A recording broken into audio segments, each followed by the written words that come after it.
Sige, question and answer. May question. Ayan. Sa muna, sa. Isa, may tanong. Opo. Go. So, paano po malalaman kung isang tao is Christian na talaga? Christian na talaga. Ayan, very good question. Una, ang salitang Christian, medyo ano na yan ngayon sa panahon natin, mababaw. Okay? So, i-define mo muna, ano ba tinatanong mo? Christian, member ng kung anong Christian group or ligtas? Ligtas. Yan. So, kung ang tanong mo is, paano malaman kung ligtas ang isang tao? Paano mo maligtas? Kung alam mo yun, yan, paano malaman sa tanongin mo? Paano pa naging sinungaling? Bahala na siya. Nagsinungaling sa sarili niya. Kung ma-mislead niya ako, naligtas pala siya, hindi pala, or baliktad, hindi na problema. Yung kung maloko ko, hindi sila niloko mo, sarili mo. Pero kaya kung assume natin na nagsasabi siya ng totoo, yun ang tanong mo. Ligtas ka ba o hindi? Sa palagay ko po, hindi sigurado yun. Pag sinabi niyang 99%, hindi pa rin sigurado. Maaring ligtas yun hindi lang niya sigurado. Meron ganun na tumanggap talaga pero natabunan ng maling turo. Nangyayari po yun. Kahit mga pastor nga na natuturuan, tinatanggap ni Sir Calvinis ng sabi niya. So yun matanong mo, paano mo nalaman? Yun yan. Okay na? Minsan magtanong ka lang, pero pag kung sakaling i-mislead ka niya, baka lang siya doon. Ako ba? Nalala mo ba? Jelly Ann ba? Ikaw ba yung nag-add sa akin? Parang, sige. Go. Baka may tanong pa. Tanong. Bago tayo mag-lunch. Hindi lang naman, kahit kami lang Pastor Jude, pati si ako, tsaka pwede rin mo sumagot. Baka may tanong pa. Mamaya tayo mag-panel. Pero gusto ko na sabihin, may tanong ba?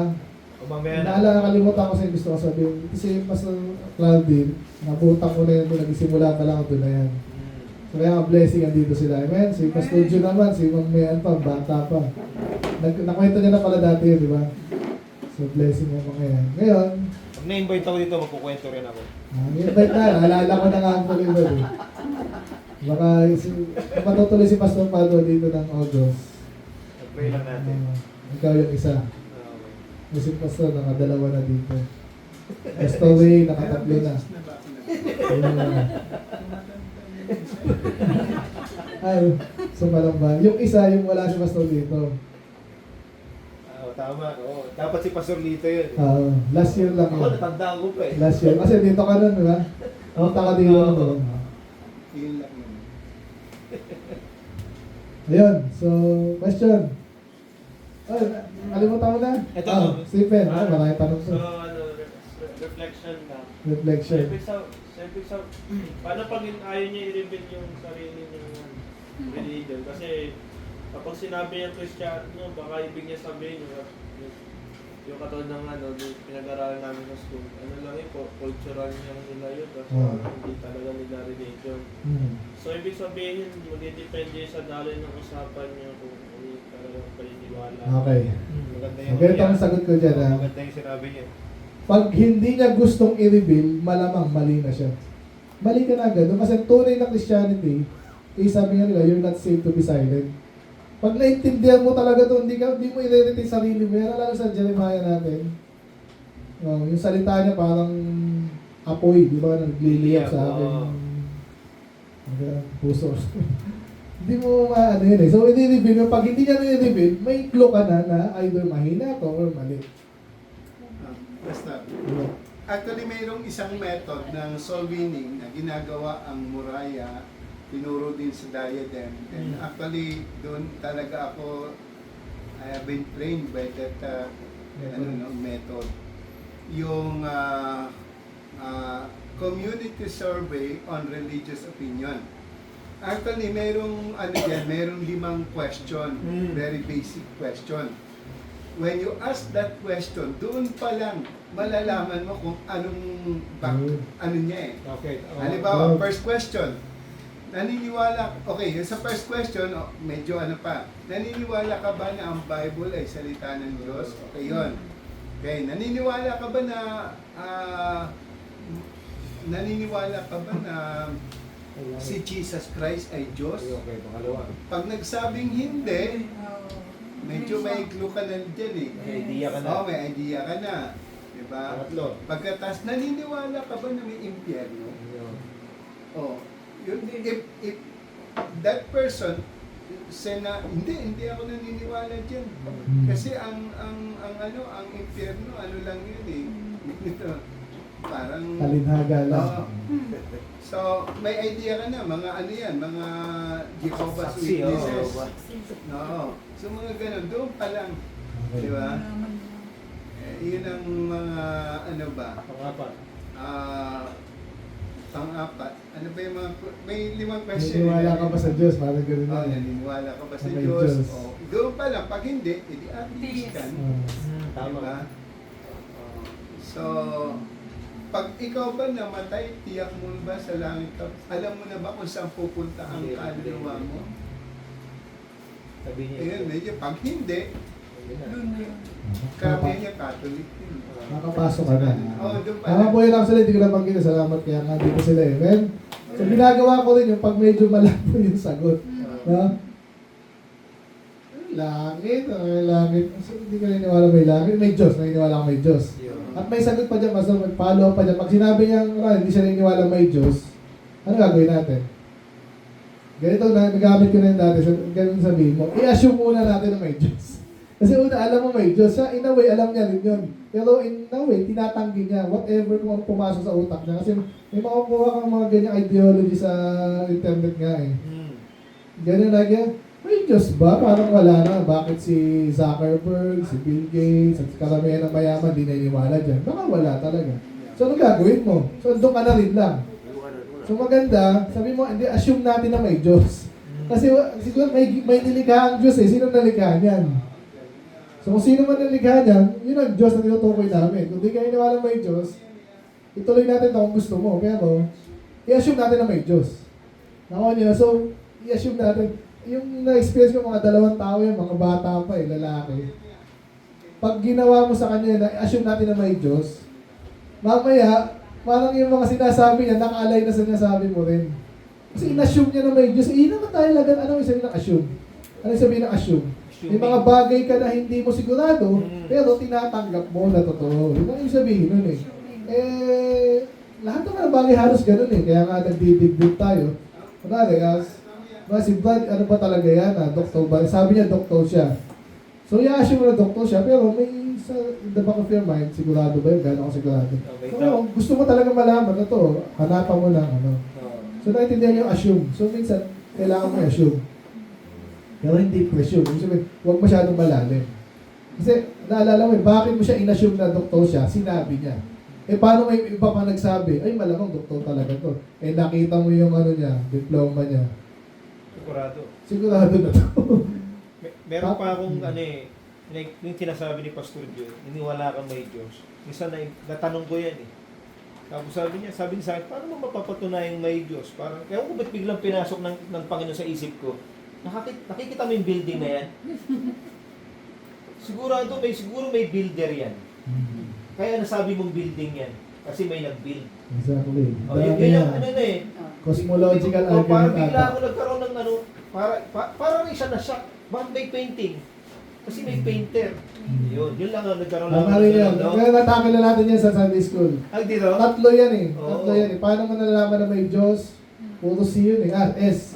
The Sun, Scripture, tsaka Nature, parang gano'n. Conscience. Ano pala yun? 4. May maganda dito mga pastor eh, no? So, totoo yung pag sila tinatanong nila, may gumawa ba ng Diyos? Maganda yung painting. Ako Oo. madalas relos. Yan. Ay, cellphone na lang. Oo. Sino kayo gumawa nito? Sa palagay mo, pwede mong ialog sa box yung glass, yung metal, ialog-alog mo magiging cellphone niya? Hindi. Pero yung sinasabi ng mga atheists eh. Ganun yan, oo. Nagkaroon ng buhay kasi maraming na, sino nga naglagay ng mga dyan, minerals. Kaya napaka-high ng posisyon po ng atheism. Matatawa kang maasal na maawa ka dyan. Yung mga nag-hold ng posisyon niya, palibasa mga galit sa Diyos yan. Yun ang totoo, pero hindi nila kayang patunayan. Pagka sabi ko sa kanya, maya-maya sabi niya, sige po, pwede kayo mag-share. Ang galing ng Natao po yun. galing ng Panginoon. Dapat meron ka laging ganun bala. Oo. Kasi gusto mo siyang mawin, may kasinungaling ang tinanim sa kanya, parang nakaharang sa kanya, Yan, tsaka oo. sa kaligtasan. Kailangan basagin mo muna yun. Paano mo basagin? Siyempre, salita na naman yung Diyos. Minsan logic. Tama. Kasi kahit ang mga tao may logic naman yun. Inherent sa atin yung logic na yung thinking. Ano ba? Naalala mo yung tanong mo? Kaya na to siya. Nahiya na. Sige po, wala pa yung pagkain eh. Pwede na ba, Nay? Pwede na pala. So, this time, let's pray. Wala nang tanong? Ayun, last question na lang. Ayan, sabi sa'yo. Paano pag, ito pag naririnig ko yung mga scholars, sinasabi, perspective mo yun, ito, perspective ko to. Okay, yun.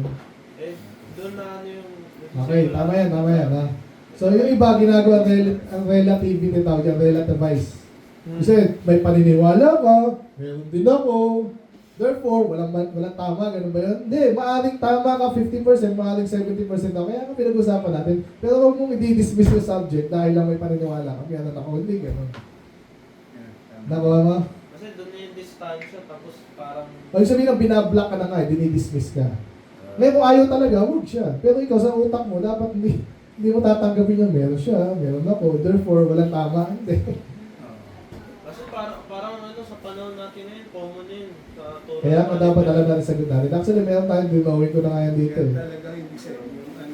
Iba talaga ngayon sa panahon natin. May absolute eh. Oo. Yes, absolute ang tawag. Yun yung kabaliktaran ng relative truth. No? Absolute truth.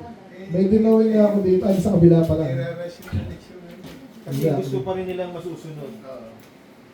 Ako nag-prepare, drawing muna ako. So ito yun na, ano ko na to dati. Pero ano ko na rin ulit. Ganda nitong ginagawa. Oo. Sa iba, ito yung na-miss nila. Kailangan nila talaga ito. Oo. Ano natin? Okay, ito yung katotohanan kay Stephen. Okay? Ayan. Sorry, baliktad. Ito yung buong katotohanan. Ayan. Lahat ng pwede mong anything outside of this is wrong. Okay? Ngayon, posible na itong anong kulay naman gusto mo? Green. Ayan. Ito naman yung katotohanan according to Stephen. Okay, yung pula is yung lahat ng katotohanan. According si Stephen, may mga iba siyang pinaniniwalaan na tama, kasi ibang kamalian, pinaniwalaan niya. At yung ibang mali, talagang alam niya na mali yun. Nakita niyo, sets lang to eh. Sa math, elementary math. So ito yung katotohanan, nasa pula. Yung ibang katotohanan, pinaniwalaan mo, yung iba, hindi. Mhm. Okay? Either hindi mo pa alam, o hindi pa sinabi sa'yo, o tinanggihan mo. Whatever the case is, hindi mo pinaniwalaan. Pero yung iba kasi nawalingan, pinaniwalaan mo. Pero hindi ibig sabihin na wala yung katotohanan. O ito naman kulay na to, ako ito naman kay Ace. No? Sabihin natin dahil pastor ako, yung karamihan ng katotohanan, nakuha ko. Okay? Kunwari lang ha. Yan. So yung ibang kamalian ni Stephen, pinaniwalaan ko rin. Ay, pambira, lahat pa naman katotohanan, pinaniwalaan ko na. Pero yung ibang kasi nawalingan, pinaniwalaan ko. Example lang to ha.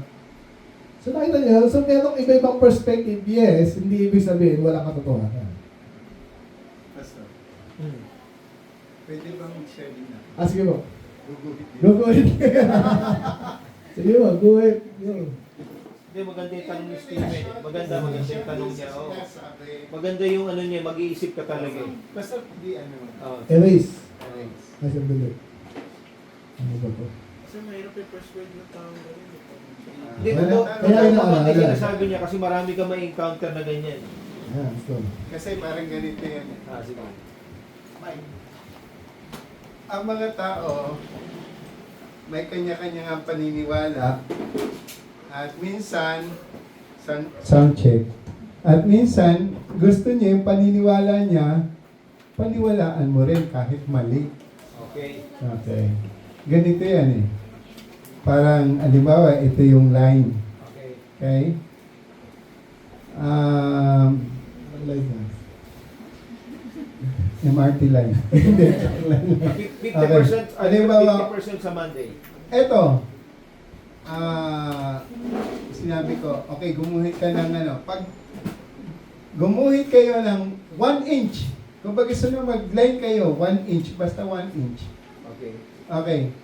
What do you think? Pare-parehas tayo niyan? Pag nag-line kayo ng 1 inch, Iba-iba, hindi pantay-pantay. iba-iba yan. Tama.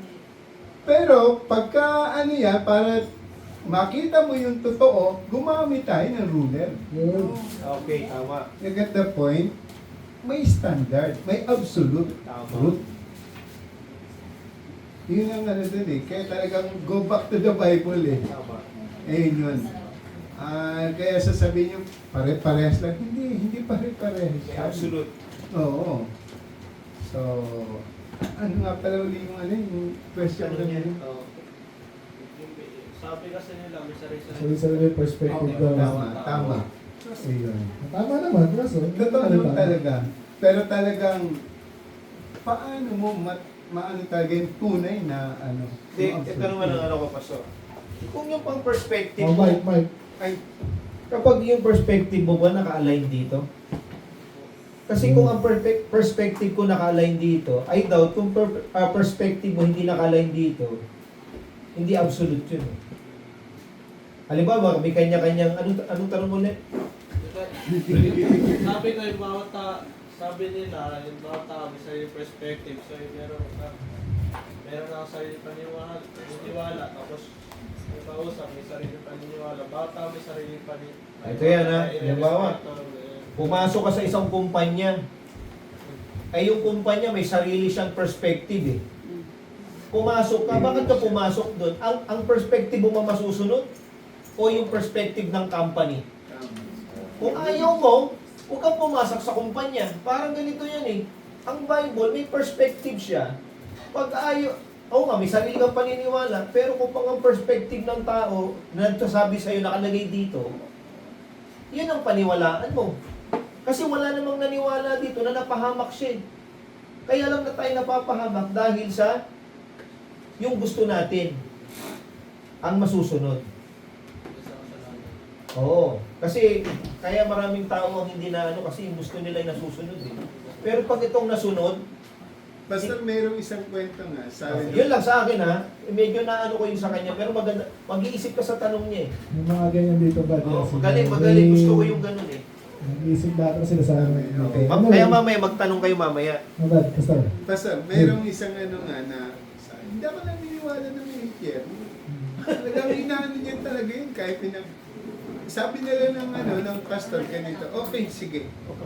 Hindi ka naniniwala. Dahil hindi mo nga nakita. Okay. Ako naniniwala ako.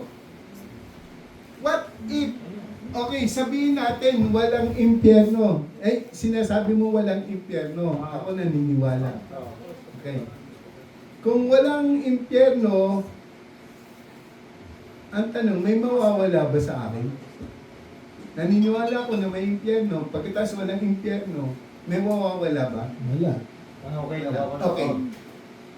Ikaw, hindi ka naniniwala. Ako naniniwala. Tapos meron pala. Paano kung meron? Yun. Oh. Sino? Ang laki nang nawala sa Ang laki nang nawala. Actually, sikat po yung argument na yan. Alam niyo ang tawag dyan? Ang tawag dyan is Pascal's wager. Kilala si Pascal. Napakatalinong tao. Pero latecomer siya sa Christianity. Dati hindi siya Christian. Yung ba yung nagsabi yung tiny, yung sa puso, yung tao may ano, Ay, hindi ko rin po alam. Pero si Blaise Pascal, napakatalinong tao. Pero latecomer siya. Medyo may heretic din yan, pag gano'n niya. Okay, pero at least naintindihan niya to kasi ano siya, logical thinker siya. Tama eh. Yan tawag niya. Narinig ko yung si Blaise Pascal eh. Sa mat. Sa mat, oo. Sa mat. kapit ba? Tsaka hindi, Austrian. O basta sikat niya sa computer tsaka sa math. Pero latecomer siya kay Jesus. Pero still, logical thinker siya. Tama yung kaya tawag yan, Pascal's wager. Pag sinabing wager is para pustahan. O sige. Wala akong pierno eh, paano kung meron? Ako, walang mawala sa akin. Pero meron din ano yan. Anyway, napaganda. Amen? So basically dito sa tanong lang ni Stephen, yung aking, yung pula, yung katotohanan. Si Pastor Jun naman, yung roller. Totoo yan, mga ano yan. Another term dyan is canon or rule or iba term dyan. So, tama yun. Kaya nga, alamin natin lahat ng Bible. Hindi kayo lugi. Like sinasabi sa mga pagkakabisado kayo ng buong chapter. Eh later, hindi ko na yung kabisado eh. Still na familiarize na yung mga words. Masasuggest ko, kabisaduhin niyo yung buong Bible. Genesis hanggang Revelation. Kaya niya, ha? Yung books. Yung box lang. Pagkakasunod sa mga bata, kabisado yan. Talagang nahalaga yun. Ito yan. Pag di kayo alam dyan eh, tapos Hindi na mo yung mahanap. service, hindi mo pa nakita yung Okay, so salamat po dyan sa mamayang hapon. Kakain muna tayo sa film showing, no? Mag-goodbye natin si Kuya Ray na lang. Hindi, si Hindi mo marunong pay dito. Stephen na lang, Stephen, dahil mong tanong eh. May resort Try. pa mamaya yan. Try tayo sa pagkain. Yung okay lang kasi seminar naman. Ganun pa? Kaya ito sa school, sa seminar yung bubuhos lahat. Sige na. Di wow. Para masettle